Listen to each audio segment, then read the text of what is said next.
Welcome. In the last class, we discussed the HR diagram and how we can show the position of the star from on the HR diagram and how we can infer considerable information from this. Today, we are going to study the evolution of stars, and much of the knowledge about the evolution of stars comes from solving the equations that govern the state of a star. So, you take the equations that govern the state of a star and solve them. Now, this is a very tricky business and it can be computationally very intensive, because the chemical composition changes, and if you look at the evolution of stars, one also has to deal with situations which are not always in equilibrium.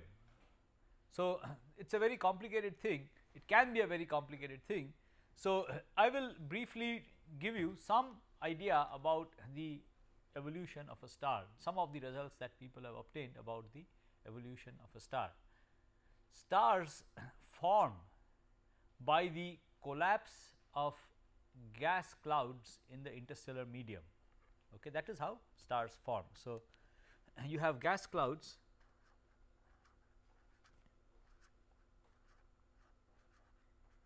in the interstellar medium,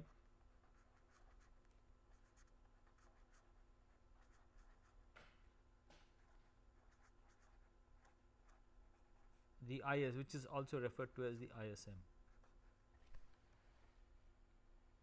and these gas clouds collapse to form stars.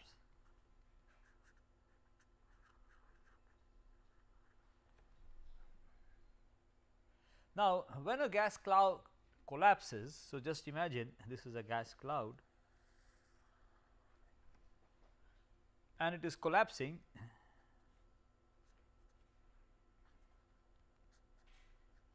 as it collapses the temperature is going to rise, and after a certain amount of collapse the temperature in the center, in some central region,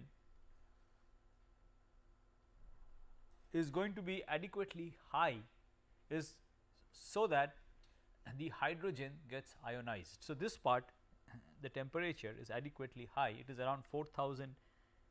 So, in the interior, in this part it is around 4500 Kelvin, it may be more inside, but this is the temperature at which hydrogen starts to get ionized. So, it may be more inside, but at the surface of this region it is around this much, 4500. Now, when you look at this cloud from outside, so if you are looking at this cloud from here, the neutral part is transparent, the neutral part, it is largely transparent.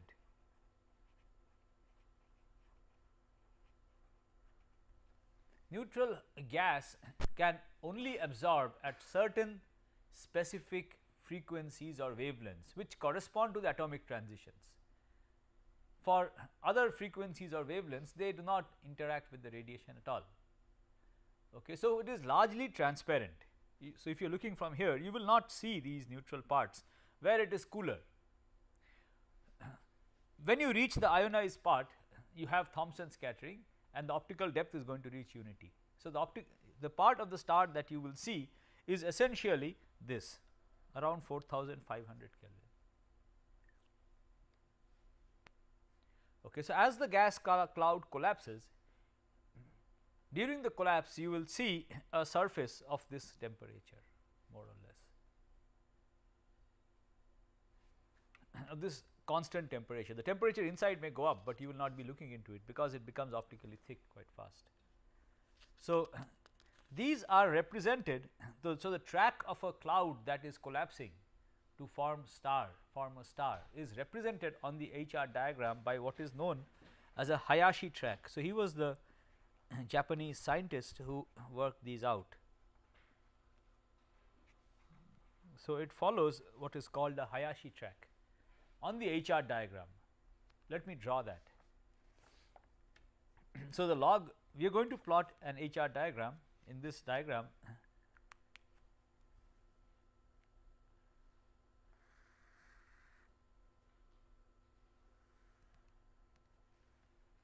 we will plot the log of the temperature in Kelvin.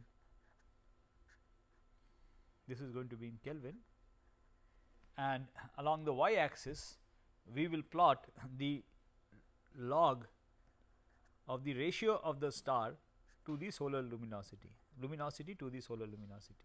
So, L is the luminosity of the star and L, this is the solar luminosity. This is the diagram we are going to use, the HR diagram. Observationally, you cannot directly determine these, you would have used the color and the absolute magnitude, but here we are going to draw this theoretical HR diagram, which is equivalent.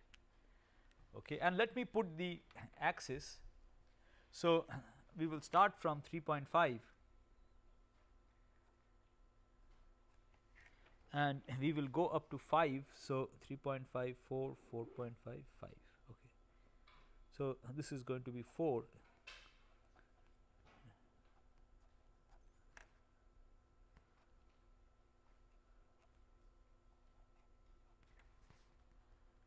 Okay. So, that is the temperature range, and the luminosity range is going to go from -2. So, which is 100 times fainter than the sun, and it is going to increase in intervals of 2. So, this is going to be 0, this will be 2 and this will be 4.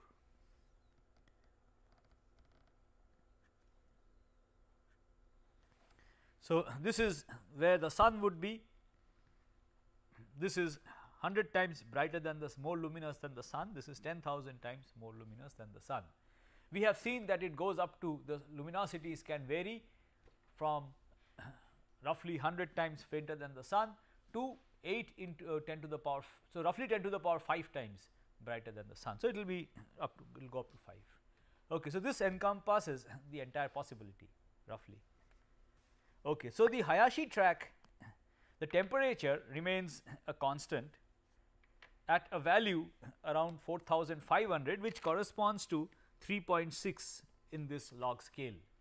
Okay. So, a Hayashi track will look something like this. The luminosity will keep on decreasing, the temperature will not change. Okay. So, it will,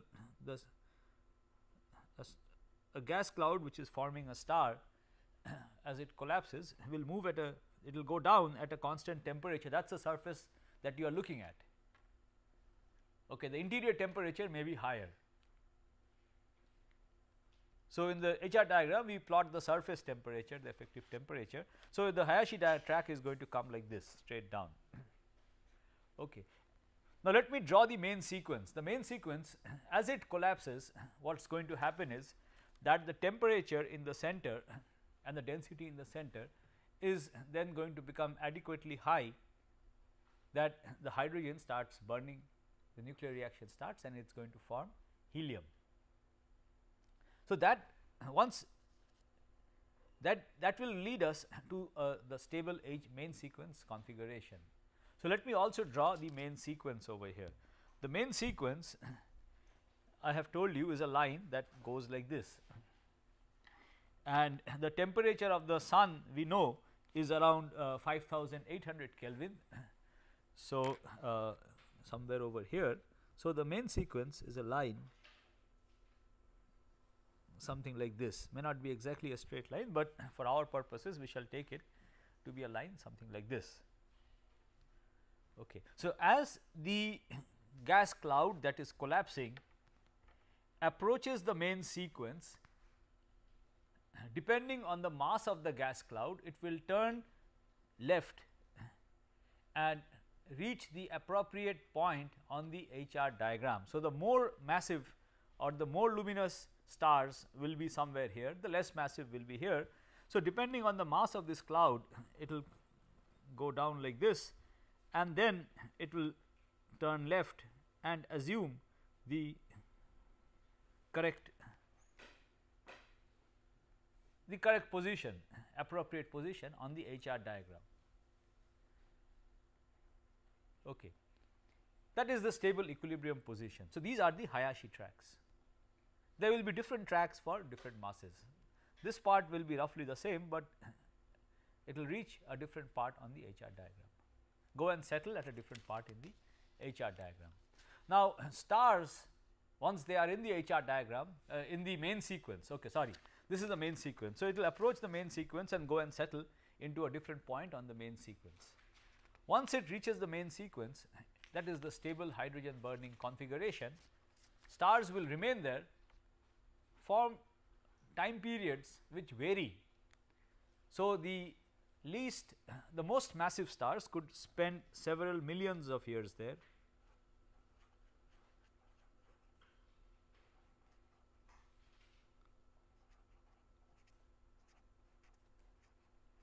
In that stable configuration, burning hydrogen.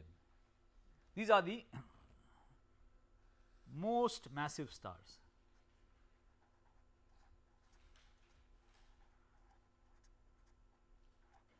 Whereas, the low mass stars could spend few tens of billions.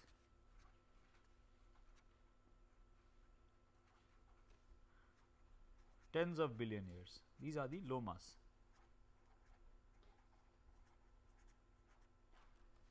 So, the lifetime on the main sequence,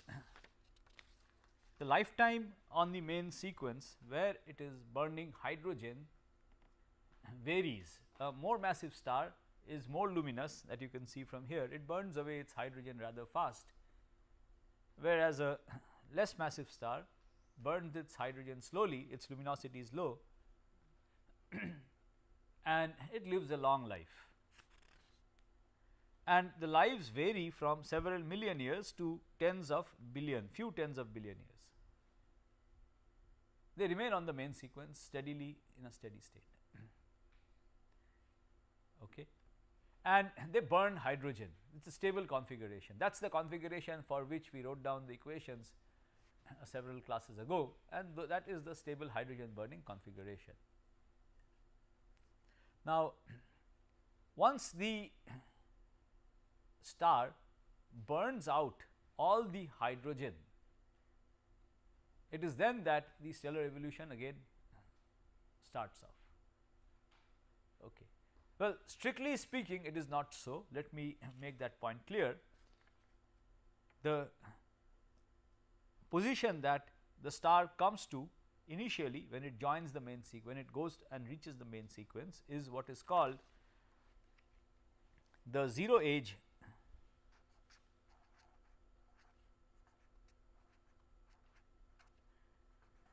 main sequence. This is where the core is made up of the composition of the interstellar medium cloud from which the star was formed. Now, as it burns hydrogen, the composition changes. It still continues to burn hydrogen, but the composition changes, and there is a small shift in the position on the main sequence as a consequence of this. Okay. And let me indicate this on the diagram. So, let us for example look at the evolution of the sun, which is somewhere over here.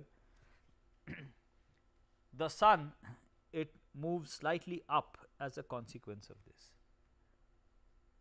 Okay. So, when it joined the main sequence, it would have been somewhere here, and as a consequence of the hydrogen burning in the center, in the core, the chemical composition changes and it moves slightly up. Now, the question is, what happens when it has exhausted all the hydrogen at the core? Okay. That is the next stage. So, the star spends its a large part of its life there, and then it has exhausted all its hydrogen in the core, and it is left with a core that is largely inert, made up of helium.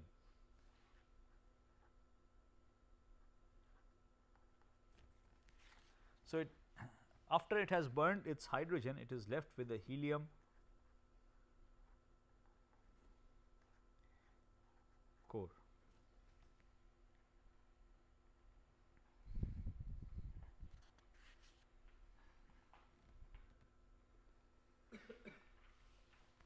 And the helium core is largely inert to start with.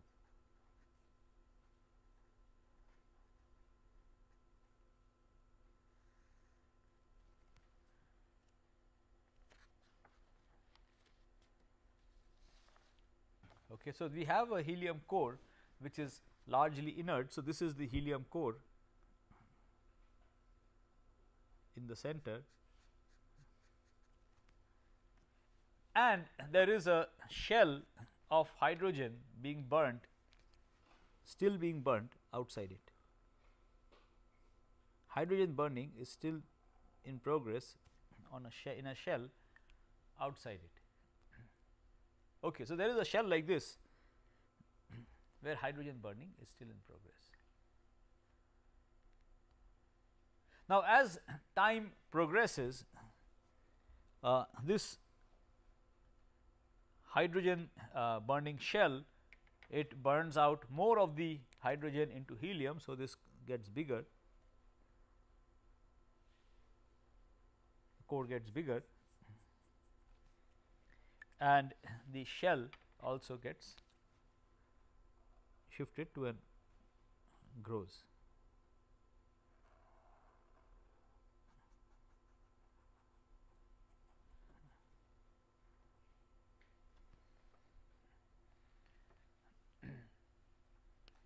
Okay. So, this is what happens. Now, the next thing that happens is that this core now contracts, right. There is nothing to support it, there is no energy source in the center. So, this core now contracts due to gravitation, and as the core contracts, it gets heated up. Okay, so, now the core, so this is the helium core, this is helium.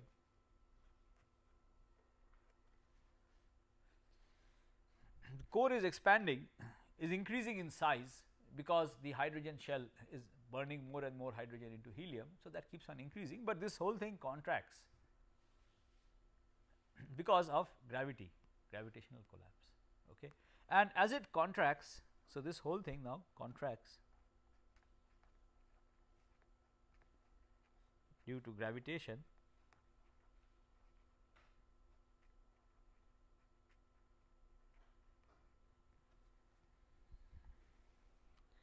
and as it contracts due to gravitation, what happens is it gets hotter.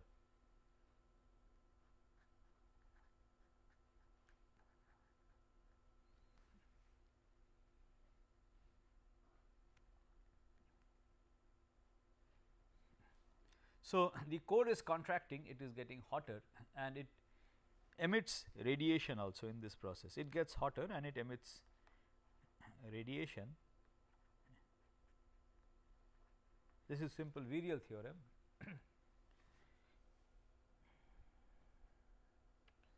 Okay. And this, as it contracts and gets hotter, the hydrogen burning at the edge of the core also goes up. Okay. So, the whole thing contracts, and the radiation from here, this gets hotter, and the radiation from here blows out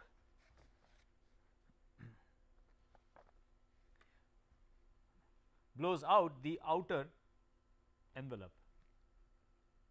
Okay. So, the outer envelope, the outer part, there is more energy being generated, there is energy being released from the center, more energy because it contracts, which if you have in a star, if you have more energy being generated at the center, we know from virial theorem that it will expand. If a star loses energy, it contracts. If a star gains energy, it expands. This we have learned this in the virial theorem. So, when the center, when the core actually when this thing collapses due to gravity, it collapses now. it gets hotter, emits more radiation, the entire star as a whole will expand. So, the outer part of the star expands, and it expands so much that the luminosity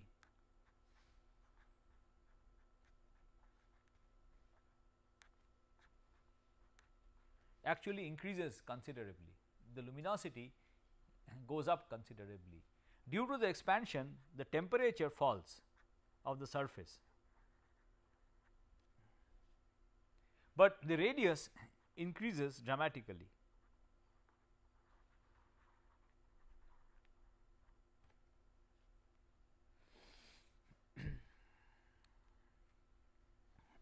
And as a consequence, what happens that the outer part, so let me draw a picture again.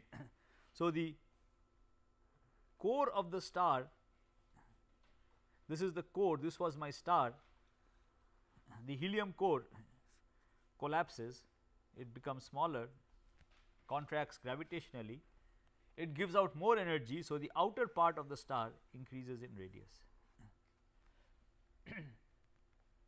the rest of the star increases in radius.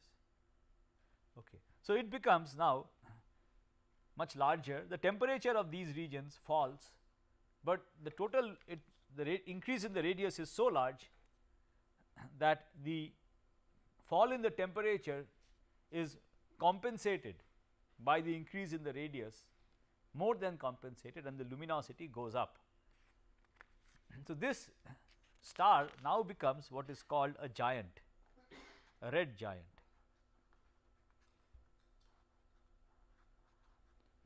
Red because it has become cooler, and a giant because its radius has gone up and it has also okay, and its luminosity also has gone up. So, this now lies on a part of the HR diagram that looks like this. This is a red giant.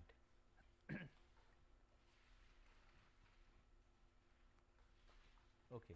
And this, so the star leaves the main sequence and becomes a red giant. The inner part of the star has collapsed, the outer part has expanded, it has cooled, but it has expanded so much that its luminosity has gone up. Okay, so this is what is called the giant, the red giant branch. Hydrogen outside. This is the giant branch. Not just the shell, the rest of the star. The hydrogen shell is what is burning over here, but this whole thing is embedded in the rest of the star. Okay, that is what expands. This part just contracts and collapses. Hydrogen doesn't belong to the initial cloud. No, it does. It is a part of the initial cloud.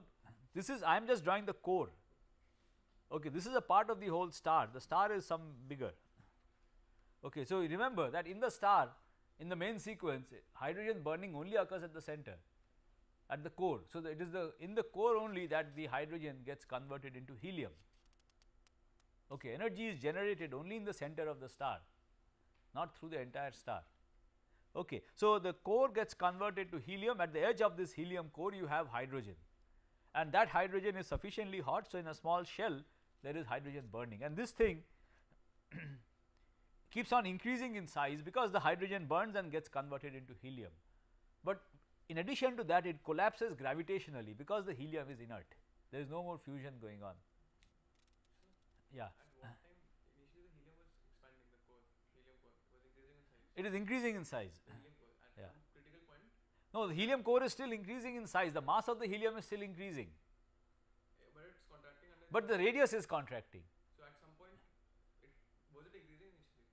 Well, it could have been, but it is the mass that is increasing basically. The helium mass is increasing because the hydrogen keeps on burning at the edge, which is what I have tried to show over here. At some point it starts contracting then? Yeah, but the helium mass keeps on increasing. Okay. Hydrogen burning still continues in the shell.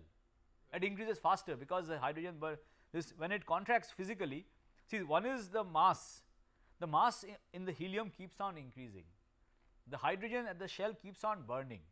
So, the whole thing, if it contracts, the burning occurs faster, the temperature goes up, the burning occurs faster. So, the conversion to helium occurs faster because of the contraction. okay, that keeps on going on, but the outer part of the star because of the increased production in energy, that expands, the outer part of the star that expands and it becomes a giant. So, this part the mass is possibly still increasing, the mass is increasing. So at what critical point does it start to reduce in volume, the helium core? Oh, Initially, that there will be some stage over there. I don't know the exact figure. Okay, that will depend on the mass of the star, etc. okay. Okay. So it becomes a red giant. Now the core keeps on contracting, and as the core contracts, its temperature. So inside the red giant, the core contracts.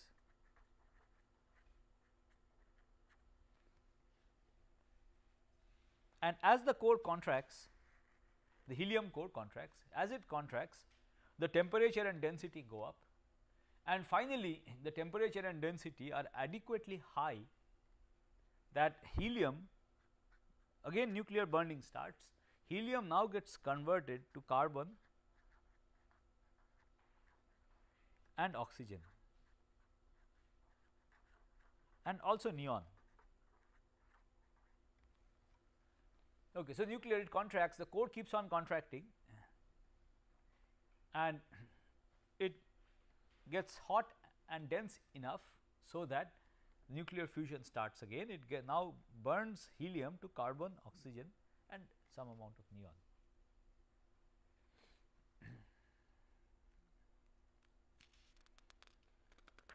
Now remember, you would expect that once the energy starts getting produced in the center, the temperature will increase.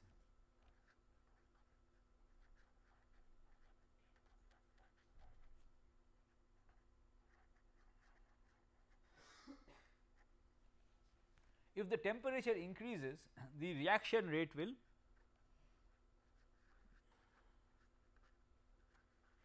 will increase. If the reaction rate increases, more energy will be produced. If more energy is produced in a star, the star will expand. If the star expands, then the temperature will go down, right, and there is a negative feedback in stars which maintains it in equilibrium. We have discussed this, which prevents this reaction to become a kind of runaway process and cause an explosion. But there you would expect the same thing to happen for the core also, right, which is contracting. If it contracts, then the temperature goes up, the reaction goes up. If the reaction goes up, it will again generate more energy which will cause it to expand, there will be an equilibrium position. This you expect it to happen for the core also, but what happens is that the equation of state of the core is different. The core is supported by degeneracy pressure.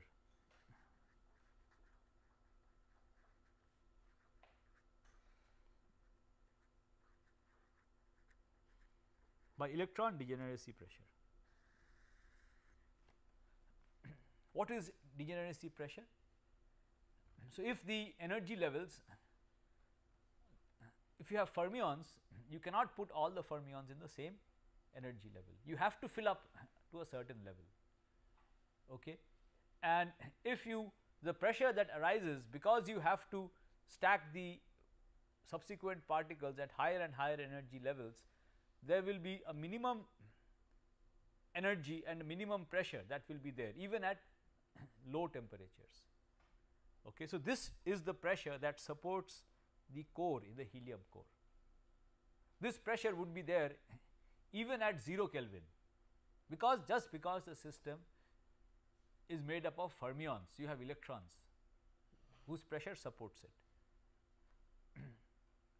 Okay, so here the pressure is not dependent on the temperature, it just depends on the density, and it scales as the density to the power of 5/3. Okay, so this is the pressure that arises just from the density. So if you increase the density, the subsequent electrons that you add will have to go to higher energy levels, and these will higher energy electrons will contribute more to the pressure. Okay, so this is what is known as degeneracy pressure. So here the pressure is independent of density. So for masses of star which are less than 2.2 solar masses, the core is supported by degeneracy pressure.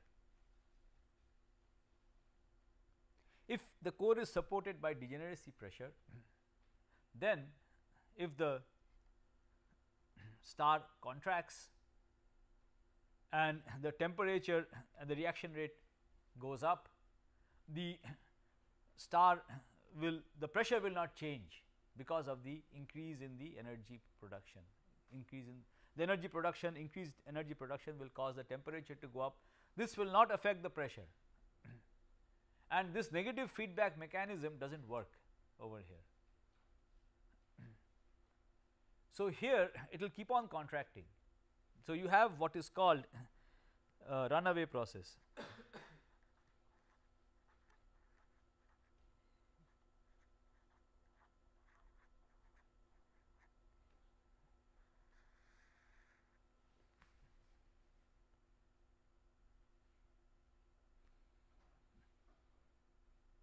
So the helium reaction keeps on increasing dramatically, and you end up with what is called a helium flash.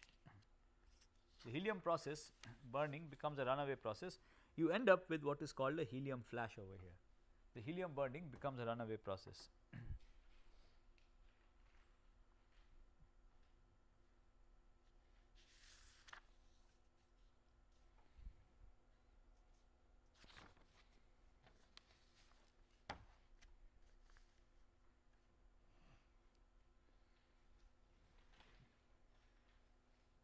Okay. After this, the star goes into another state which is called the horizontal branch.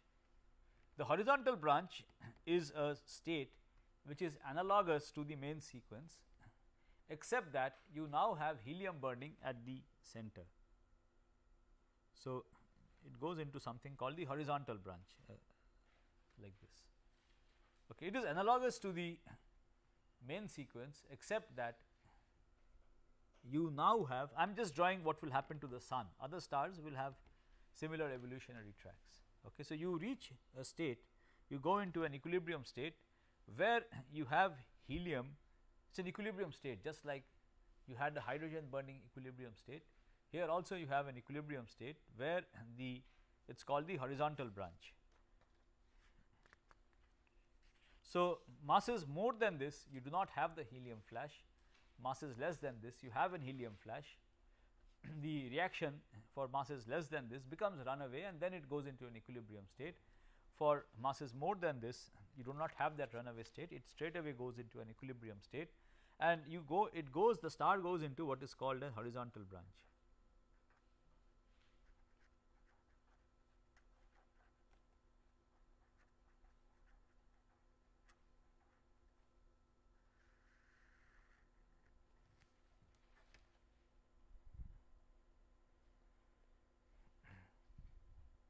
Okay. So in this horizontal branch what happens in this part of the stellar evolution, what happens is that helium gets burnt, as I have mentioned earlier, helium gets burnt into carbon, mainly carbon and oxygen.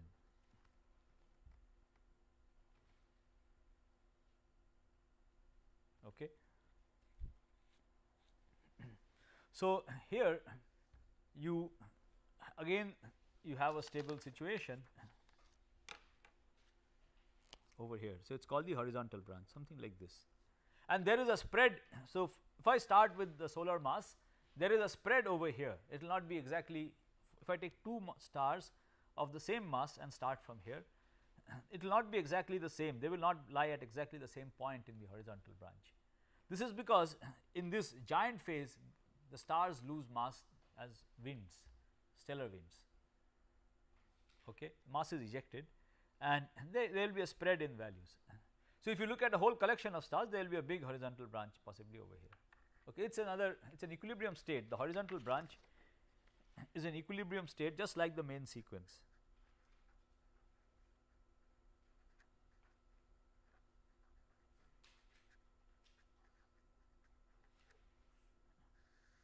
where the star is supported by helium burning, which in the main sequence was supported by hydrogen burning. You now have a star supported by helium burning. Okay. So, now you have this helium burning star in this horizontal branch, and at the when all the helium is burnt out, it remains there for some time, and then when all the helium is burnt out, what happens is that you have a core which again is inert and is made up of carbon and oxygen.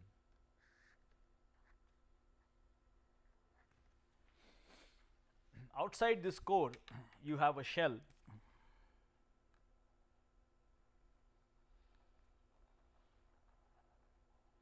where helium burning is still going on, and beyond this you have a shell of helium, and beyond that you have a shell where hydrogen burning is still going on.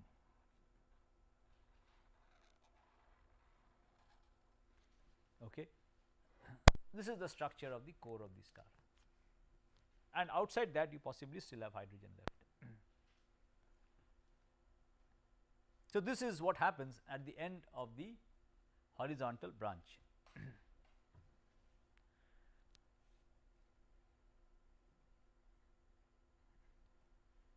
Now, for stars which are less than 8 solar masses, if your star is less than 8 solar masses, the sun for example,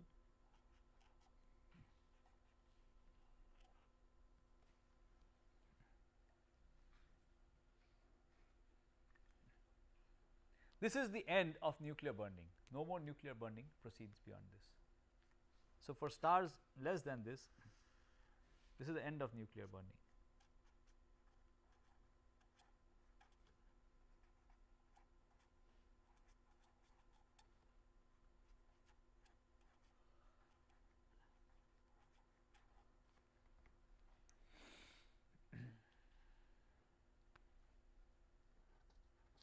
And what happens over here is that this core will now collapse.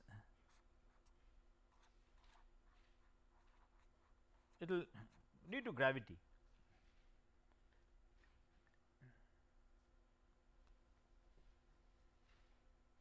And again, as it collapses due to gravity, it will get heated up by straightforward virial theorem, and it will emit more and more energy, and this energy, which is this increased source of energy, will cause the outer parts of the star to become bigger, and you will go into a second giant phase called the, so there will be a second giant phase called the asymptotic giant branch, or the second giant asymptotic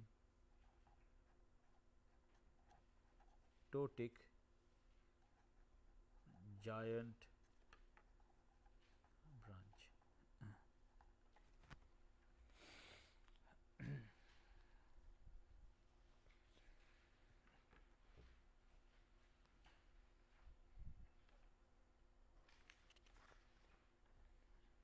And then the energy from the interior, from the core, is adequate to eject the envelope. So, the core keeps on collapses, becomes smaller and smaller, and it ejects the envelope, forming what is called a planetary nebula. These are very beautiful objects seen on the sky.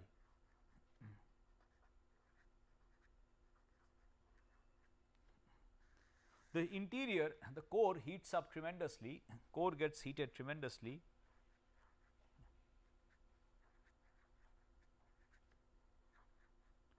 and the radiation, the photons from the core fall on the envelope and cause fluorescence.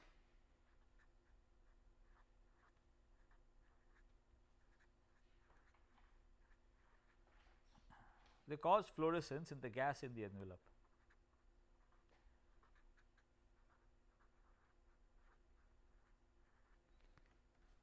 So, the track in the HR diagram looks something like this. This will go quite fast. So, okay, and then it will go into a state over here, slow evolution, which is the white dwarf. The core. So, what you have left after the envelope is blown out is a core. The core is a white dwarf. The core remains, it is essentially made up of carbon and oxygen. This is a white dwarf. It is extremely hot because of the gravitational collapse, and its track is basically determined. It loses energy, L is equal 4 pi r square sigma t to the power 4. So, it loses energy due to the radiation from the surface given by this. It is extremely hot, but it is very compact, and as a consequence of the loss of energy it moves along a track like this. These are the white dwarfs.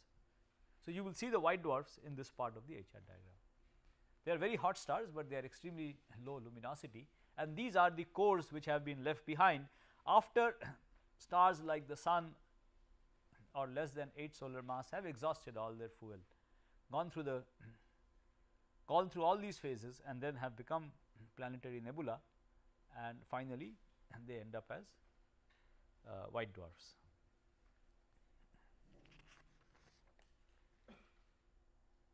Now, what happens to stars which are more massive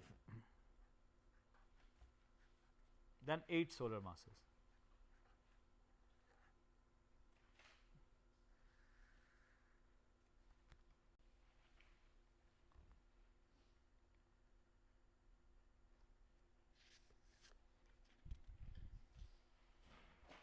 Now, in these stars, you let me go back to the picture. What happens to these stars? In these stars, you have a core of carbon and oxygen. Now, these stars, when they collapse, when the core collapses,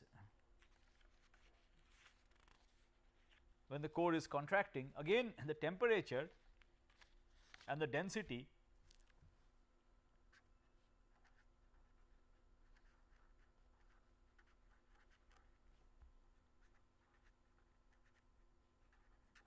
are adequately high. So, you can again start nuclear fusion. In the smaller stars, you do not, the temperature, the core of the star, once you reach carbon and oxygen, when it collapses, the density and the temperature do not reach values adequately high for nuclear fusion to occur further. Here this is not true. The temperature and density is adequately high for further nuclear fusion to occur. So, more nuclear reactions occur. So, you have nuclear reactions going on, forming heavier and heavier elements. Finally, you reach iron.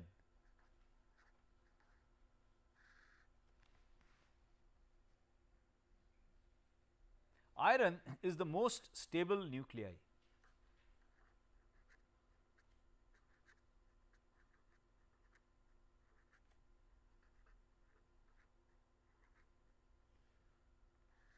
Iron nuclei are the most stable. So, the binding energy per nucleon is maximum in iron. These are the most stable nuclei. And in thermal equilibrium, you cannot form elements which are heavier than iron. The whole synthesis of elements stops at iron. So, you can form elements which are less heavy than iron, but finally you reach iron and you cannot form anything heavier than that. Okay. So, you end up with iron. So, at the end of nuclear fusion you have a core which is made up of iron. You have burned everything and finally you end up with an iron core, and there will be an envelope of other elements in the region where these iron, the reaction to iron could not have formed. This is the most stable nucleus. So, it is a big, all the elements that we see around us, every element here present on earth, present anywhere, heavier than hydrogen, helium and maybe some small amounts of lithium, etc., they were all produced in stars by these nuclear fusion processes that we discussed. Okay. But you can only produce up to iron by these processes.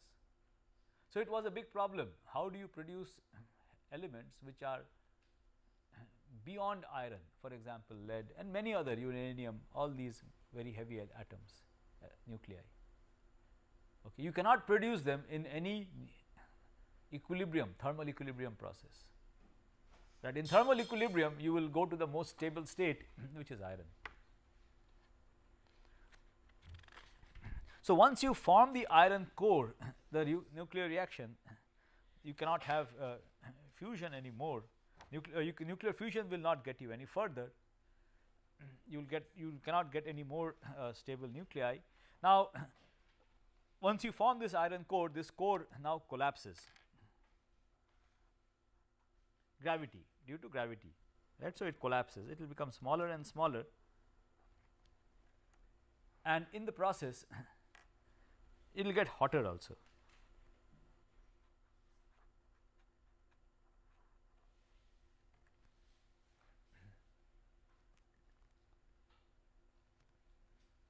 Now, when this collapse occurs, this entire collapse occurs in a few seconds.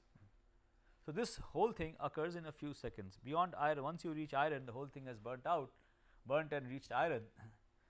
There is no more nuclear fusion going on at the center, then the whole thing collapses due to gravity. There is no energy source over here, it collapses gravitationally and it gets heated up. The whole thing occurs in a few seconds. It collapses rapidly. Okay. And when it collapses rapidly, there is enormous heat generated, and here what happens is that the iron again goes up, breaks up into helium, and in the process it absorbs. This is an endothermic reaction. Iron is the most stable nuclei, I have already told you that. So, in the process it absorbs energy.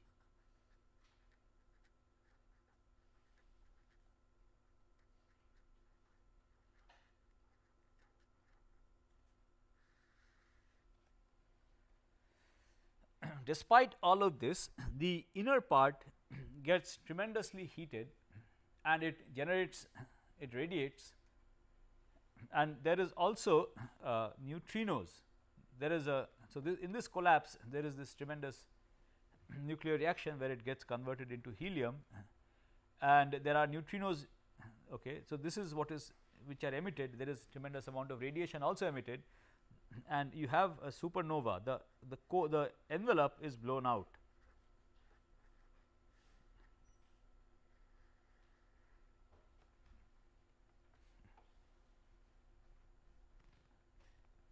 The interior collapses and the envelope, energy is generated which causes the envelope to blow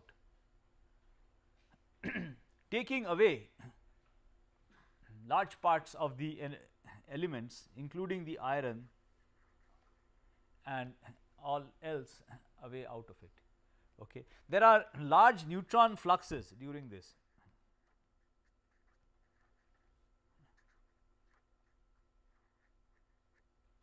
And the neutron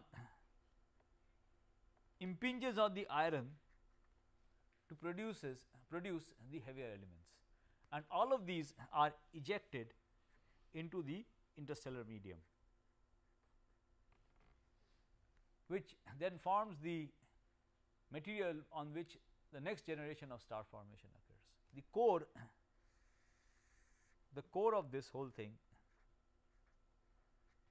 collapses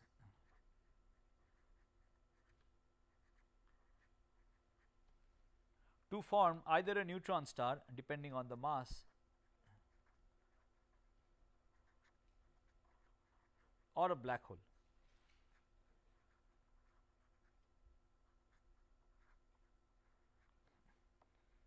And masses more than 25 solar masses, it is believed, go straight away and form a black hole.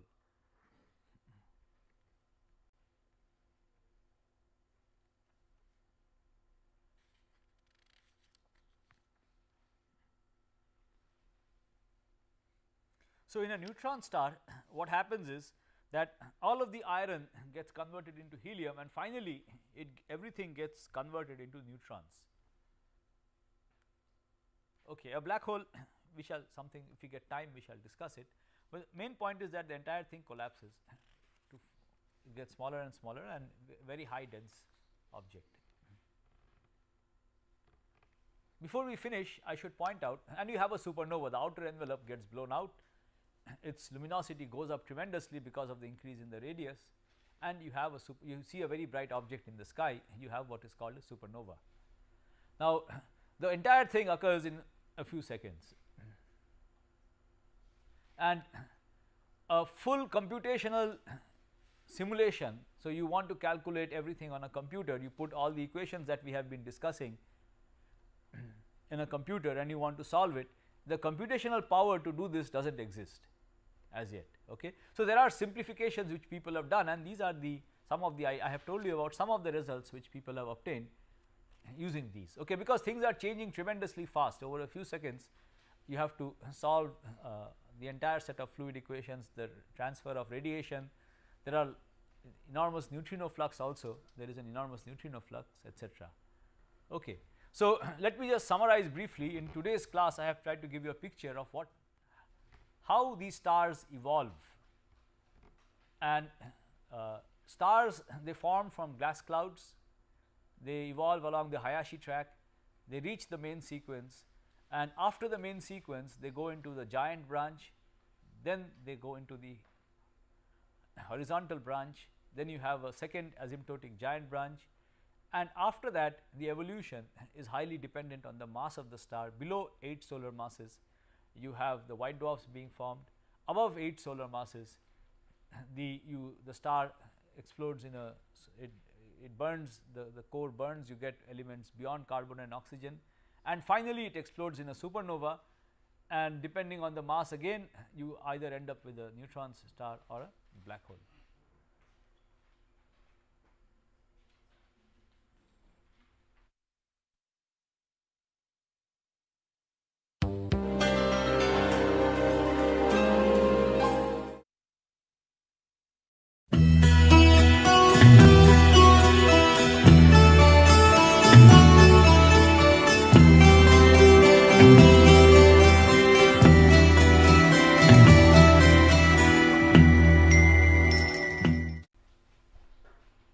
Welcome. In the last class we discussed the HR diagram and how we can show the position of the star from on the HR diagram and how we can infer considerable information from this. Today we are going to study the evolution of stars, and much of the knowledge about the evolution of stars comes from solving the equations that govern the state of a star. So, you take the equations that govern the state of a star and solve them. Now, this is a very tricky business and it can be computationally very intensive, because the chemical composition changes, and if you look at the evolution of stars, one also has to deal with situations which are not always in equilibrium. So, it is a very complicated thing, it can be a very complicated thing. So, I will briefly give you some idea about the evolution of a star, some of the results that people have obtained about the evolution of a star. Stars represented, so the track of a cloud that is collapsing to form a star is represented on the HR diagram by what is known as a Hayashi track. So, he was the Japanese scientist who worked these out. So, it follows what is called a Hayashi track on the HR diagram. Let me draw that. So, the log, we are going to plot an HR diagram. In this diagram,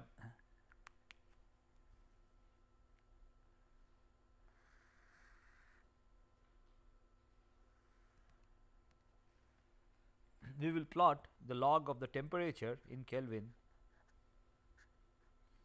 This is going to be in Kelvin, and along the y axis we will plot the log of the ratio of the star to the solar luminosity to the solar luminosity.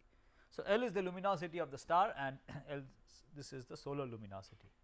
This is the diagram we are going to use, the HR diagram. Observationally, you cannot directly determine these, you would have used the color and the absolute magnitude, but here we are going to draw this theoretical HR diagram which is equivalent. Okay, and let me put the axis. So, we will start from 3.5 and we will go up to 5. So, 3.5, 4, 4.5, 5. Okay. Hydrogen starts to get ionized. So, it may be more inside, but at the surface of this region it is around this much, 4500. Now, when you look at this cloud from outside, so if you are looking at this cloud from here, the neutral part is transparent. The neutral part, it is largely transparent.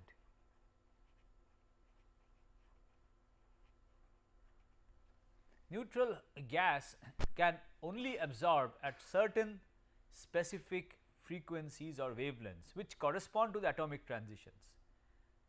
For other frequencies or wavelengths, they do not interact with the radiation at all. Okay. So, it is largely transparent. So, if you are looking from here, you will not see these neutral parts where it is cooler. When you reach the ionized part, you have Thomson scattering and the optical depth is going to reach unity. So, the part of the star that you will see is essentially this, around 4500 Kelvin. Okay. So, as the gas cloud collapses, during the collapse you will see a surface of this temperature more or less of this constant temperature. The temperature inside may go up, but you will not be looking into it because it becomes optically thick quite fast. So, these are so this is going to be 4.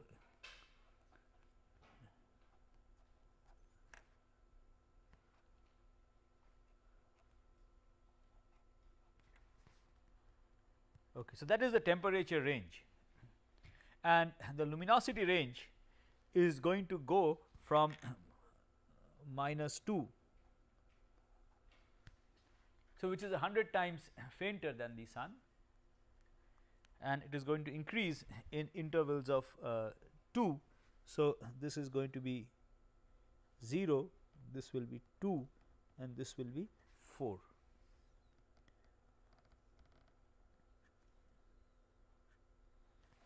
So, this is where the sun would be, this is 100 times brighter than the more luminous than the sun, this is 10,000 times more luminous than the sun.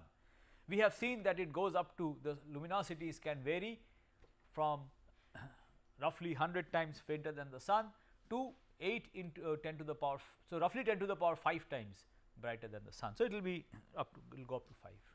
Okay. So, this encompasses the entire possibility roughly. Okay. So, the Hayashi track, the temperature remains a constant at a value around 4500, which corresponds to 3.6 in this log scale. Okay. So, a Hayashi track will look something like this, and this formed by the collapse of gas clouds in the interstellar medium. Okay, that is how stars form. So, you have gas clouds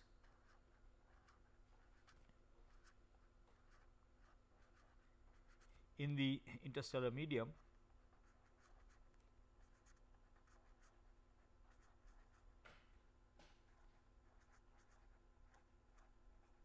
the IS, which is also referred to as the ISM. And these gas clouds collapse to form stars.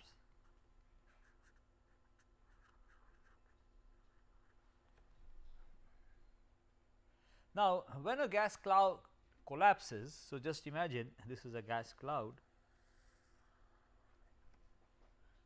and it is collapsing,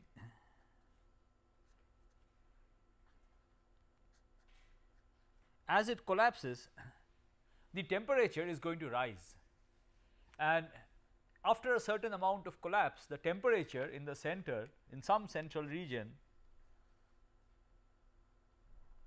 is going to be adequately high, is so that the hydrogen gets ionized. So, this part the temperature is adequately high, it is around 4000. So, in the interior, in this part it is around 4500 Kelvin, it may be more inside, but this is the temperature at which